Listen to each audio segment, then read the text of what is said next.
Kim and I spent a month in Alaska. Met all kinds of wonderful people. You need to get up to Alaska. It's just like another world up there. And one day when we were there, just outside of Anchorage, we met up with my buddy Chuke. He's a tough guy, an outdoorsman, a hunter, and a major Bigfoot enthusiast. Chuke and I talked about all of those things. It was a fascinating interview. Here you go. Never run from a bear. They'll chase you down. Yeah. All right, so we are with Chuke right now. What's up? We're in a really squatchy place. That's what we like to call it. Okay. Big trees. Looks like a rainforest. Looks like the Pacific Northwest, Mount St. Helens, Northern California. Big trees, thick forest. And this is what we call squatchy because it's like an area where we believe Sasquatch like to hang out. Okay, so talk to me about why you do what you do. I've always been fascinated with Bigfoot and Sasquatch stories, and living here in Alaska, we're pretty lucky. We have a lot of really interesting stories, some real hot spots, and I like to adventure out in the woods. And really, when I'm with Rob, Roy, and Beans, we just cook a lot and camp and tell Bigfoot stories and talk about the latest sightings and the latest people. I'll get behind you. You go ahead. Okay. Yeah, don't worry about me. If I get behind you, just keep doing what you're doing. Okay. Yeah, and we talk about all the latest Bigfoot inside information and just cook a lot of food and drink a lot of coffee. And then we go on these expeditions. And we found some interesting tracks. We've heard interesting noises. I've heard some really strange calls. I haven't heard any tree knocks or had rocks thrown in camp, but those guys have experienced that. So, but this is an example of how thick it is. This plant is called Devil's Club, and it's everywhere. If you look at it, there are sharp thorns. You can get an allergic reaction just from touching these leaves. Some people get it really bad, but these thorns are painful. And on the big stalks, it's just, there's nothing but thorns, and they're everywhere. So it is very difficult to get through thick vegetation like this. It's almost impossible in some areas. So you think about how these creatures could have stayed hidden. And this is why it's just very difficult to get around in this kind of country. Okay. Oh yeah, there we go. Devil's Club, just a painful, sharp, and these are everywhere. We have what we call nettle in the Midwest. Yeah. It sucks. Same thing. We've got some of that, but we've got more of these Devil's Clubs. Seems very similar. Yeah. So, how long have you been working on this? What would you call this niche that you're in?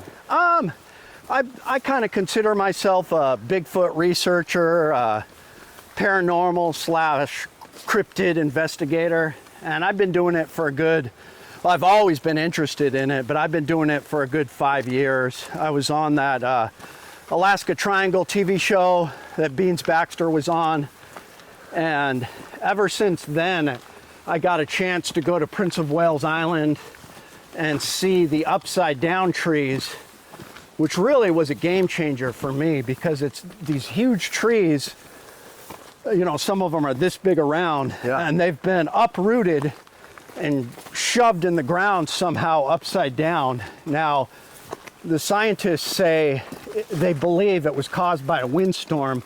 I personally don't believe that a windstorm could make all these trees sticking in the ground upside down. The local indigenous tribal members say that Sasquatch did it to mark its territory and show its strength. And after seeing it in person, that's what I believe. Now, talk to me. You were starting to, and I cut you off. We had to fix the mic. Why are you so excited and fascinated by this? I just think that Alaska is a hot spot for Bigfoot, and the land is so difficult to get around, it just makes sense that there could be something undiscovered here. Normally, I don't think I would believe in Bigfoot, but the reason I believe is because we have a rich history of indigenous tribes, even up here, that have stories of these hairy man creatures. And there's something about it. I think that's why we can't find them. There's some kind of weird interdimensional thing going on with them. Some of them are flesh and blood, just living out permanently. But some of them, I believe, have the ability to kind of phase in and out of this existence. And I can't explain it, but I think that's one of the reasons why we haven't found one yet. But there's a lot of sightings, a lot of hot spots, and it's just so much fun to get out, adventure, and search for them. I've had probably more fun in the last 5 years doing this than I have my whole life, just because it's been a lot of hiking, a lot of camping, and just amazing times.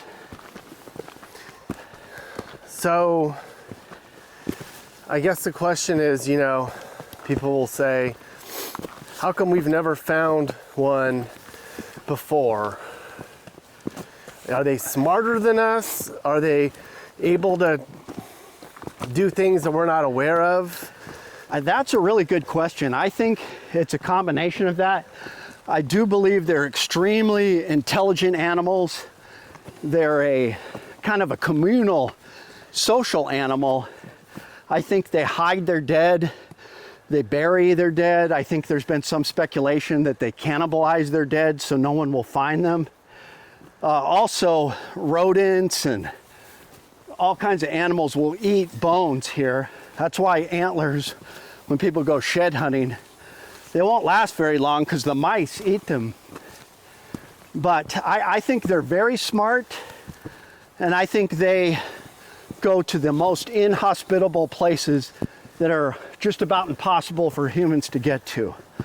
That's what the moose do. The second September 1st hits and it's moose hunting season, the bull moose, you don't see them. They go to the highest swamp on top of the mountains that are so hard to get to because they know, they're smart. So I think the Bigfoot do the same thing. They just go to the hardest to reach places and we just can't get to them. There are some places that the only people that could get there would be military personnel by helicopter getting dropped down, if even that, because we've got oceans and then there's just nothing but jagged cliffs. No beach, jagged cliffs that go straight up with thick forest. You can't go there by a boat. There's nowhere to land an airplane. Maybe if there's a lake nearby, you could land on a float plane, but on those areas, you just can't get in. The only way to get in would be to drop down from a helicopter. And even that would be difficult in some areas. So that's where I believe these Bigfoot are going. They're just going to these areas that we can't get to. If you think about it, only about 1%, if that, of Alaska has been touched by human feet. 1%.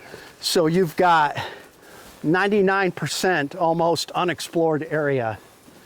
And so even though it's been surveyed and airplanes might have flown over, there hasn't been human feet touching that area. So, I mean, that sounds like a crazy number. Maybe it's exaggerated, but something I read, and you know, there's just a lot of places for undiscovered creatures to hide. And so anytime you get a chance to go out and explore, it's just a lot of fun. And the size of these trees. All right, Chuke, tell me about some stories about something that you've seen or heard, your best story about your Bigfoot and all your Bigfoot research years. Well, the most compelling evidence for Bigfoot that I have seen personally would be the upside down trees on Prince of Wales Island. They're about the size of this that have been turned upside down, shoved deep into the ground with the roots up in the air. And, scientists say it was a windstorm.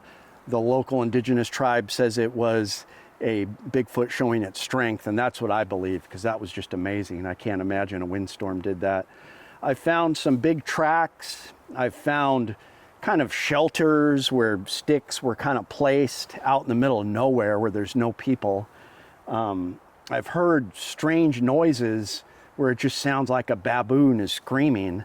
And I know we have some birds that sound like that, but some of the sounds I've heard while out on hunting trips and camping trips, I just couldn't explain. Some of the best stories are from Western Alaska, which is southwest from here, a few hundred miles in the Bethel hub area. The locals have these stories of the hairy man, and one of the stories was the hairy man ripped a dog in half. And so that's why I come prepared, because the Bigfoot, especially around this area, what we call South Central Alaska, is not a nice, benevolent creature. I mean, Port Chatham is a famous area where, they were supposedly, they killed somebody, very hostile, throwing big things. And I think in some areas they're nicer, but in this area particularly, they're not very nice creatures. So it's pretty fascinating. And then we have stories about them coming in contact with bears. Typically, from what I've heard, they try to avoid bears. Bears try to avoid them. But we have some stories of eyewitness accounts of a Bigfoot snapping a bear's neck, even a brown bear, and just kind of throwing it on its shoulder and going off into the forest. So that shows what kind of strength they have. Mm-hmm. So, because I've always wondered about that. Who would win between a Sasquatch and a grizzly bear? And I think with the right bear, they've got the claws and the teeth, they could win. But these Sasquatch are smarter. Some of them are massive. Like, we've got reports of 11 feet tall, huge creatures, and they're just able to tear and rip with their limbs. And supposedly they kill bears. How many do you think there are in the world? That's a good question. I think we have a larger population of Sasquatch here in Alaska. We've got the largest population of moose and bears compared to the lower 48. So it only makes sense. We've got more land, more undiscovered country. I think in, California, Northern California, Washington, Oregon, there's a decent population of Sasquatch. But I think we have more up here just because it is so hard to get around here. It's so undiscovered and wild. I think, if I had to guess, I don't think it's a lot, but maybe a few thousand. Mm-hmm. What's the difference between Bigfoot and Sasquatch? Same thing? Just why do they have? They're the same thing. I think Sasquatch comes from a tribe in the lower 48, and that's the thing that makes me believe in Bigfoot is there are so many different names for it. There's a handful of names in indigenous languages for it here in Alaska, and in many areas, here in South Central Alaska, Western Alaska, the local tribes will call it a hairy man.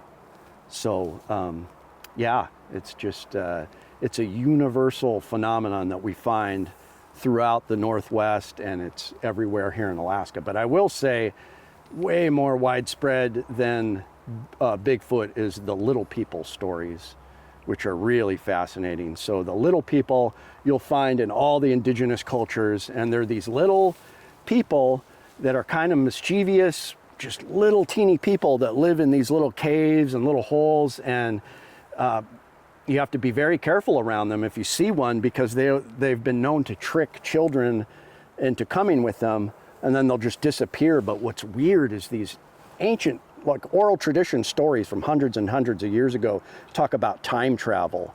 In the Kotzebue area, there was a kid that was, the little people tricked him to going off, and then he returned one day. He was still a little kid, and all his family were like about to die. They were like 90 years old. So just really strange stories. We have a lot of UFO lore up here, but the Bigfoot is very universal.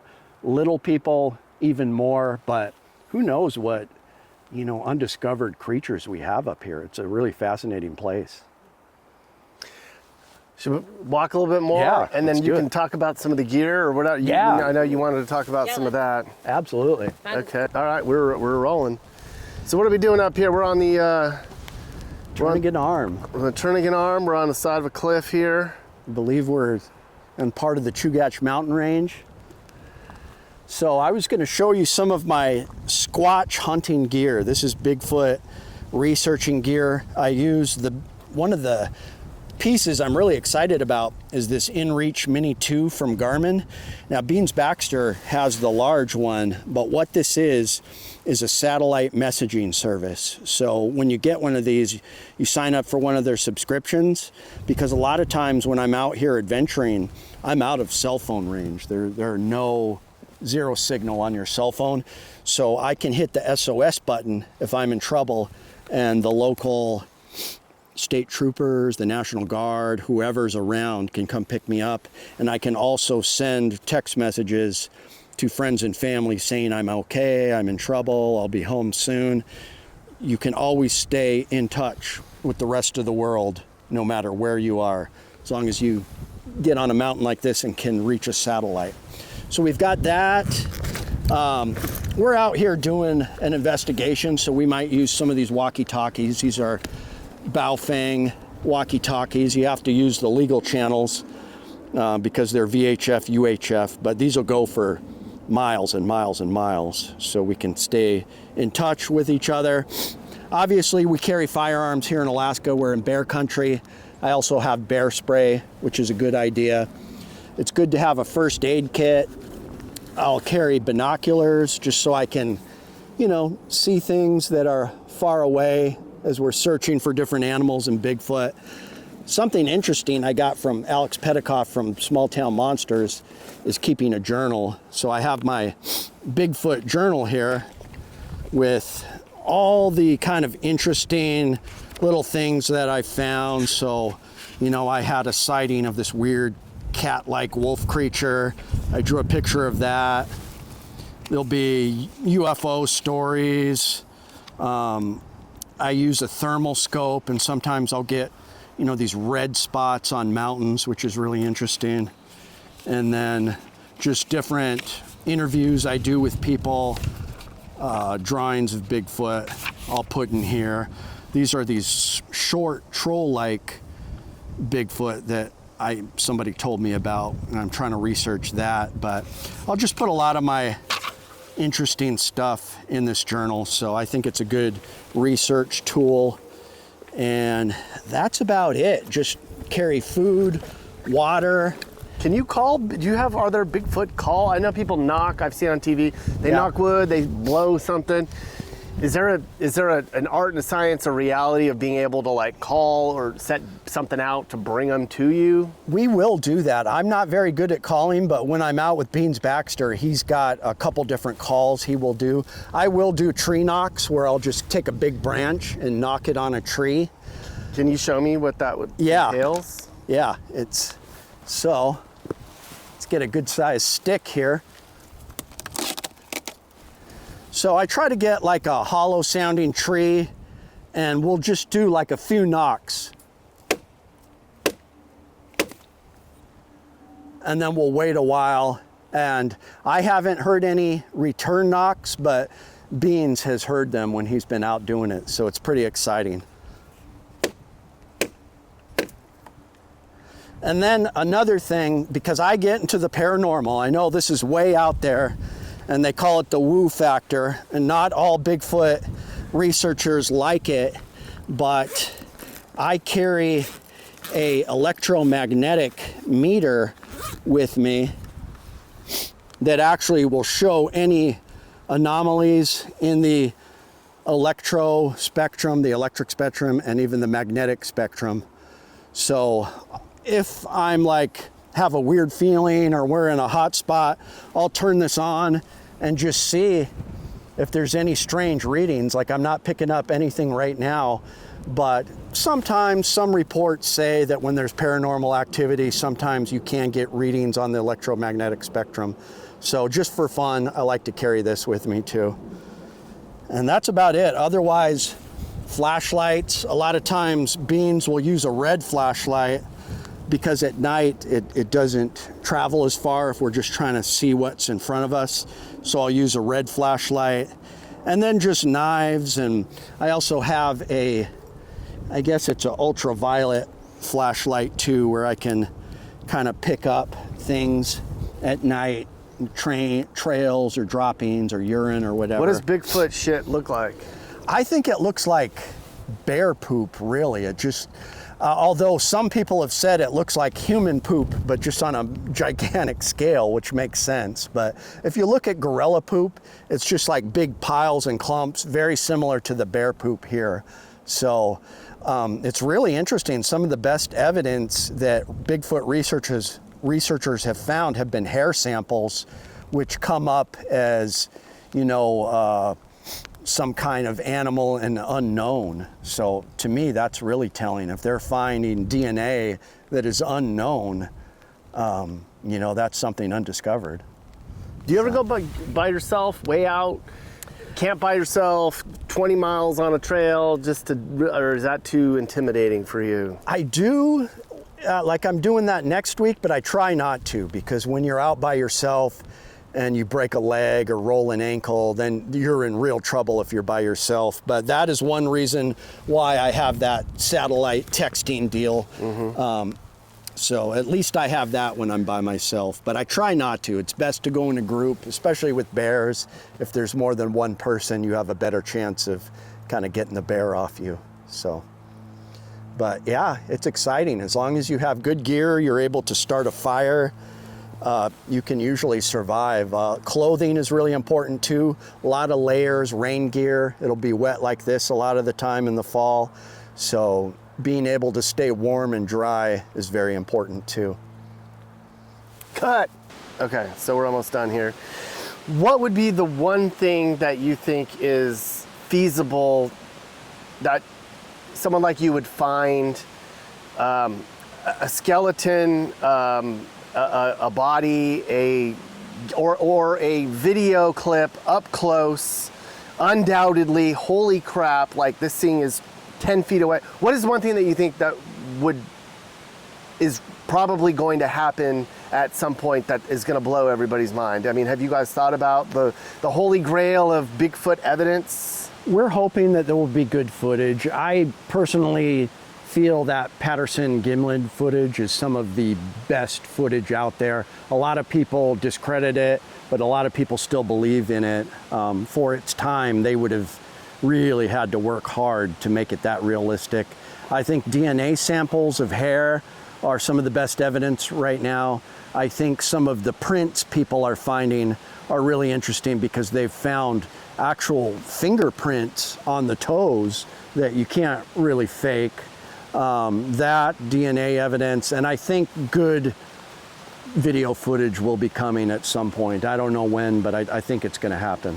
And what do you think is going to happen when somebody captures a Sasquatch looking in their deer cam, or somebody has their iPhone out their cabin one day, and it's just like, what will happen with the scientific world, and how will that change everything? It's going to change everything because some states already have Bigfoot laws where there's actual laws in the state saying you cannot, you know, kill a Bigfoot if you're out hunting.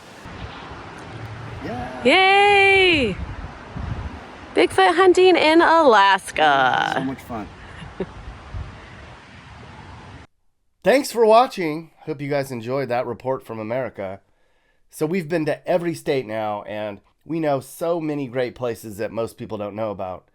If you're trying to figure out where you should move, I can help. Email me, and I'll tell you about how I can find you the perfect place for you to move to. And if you need a realtor, I can help you with that as well.